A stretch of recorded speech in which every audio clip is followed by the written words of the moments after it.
এগুলো ধর্মের মুখ্য নয়, এগুলো গৌণ। ধর্ম সম্বন্ধে স্বামী বিবেকানন্দ খুব সহজ করে বলছে, religion is the being of science. হয়ে ওঠা, গড়ে ওঠা।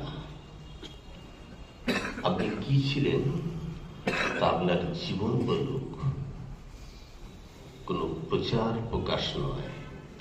আমরা যে জায়গায় বসে রয়েছি, যে জায়গায় আমরা আজকে উপনীত হয়েছি, এখানকার প্রাণপুরুষ যিনি ছিলেন তিনি একজন বিখ্যাত তন্ত্র সাধক।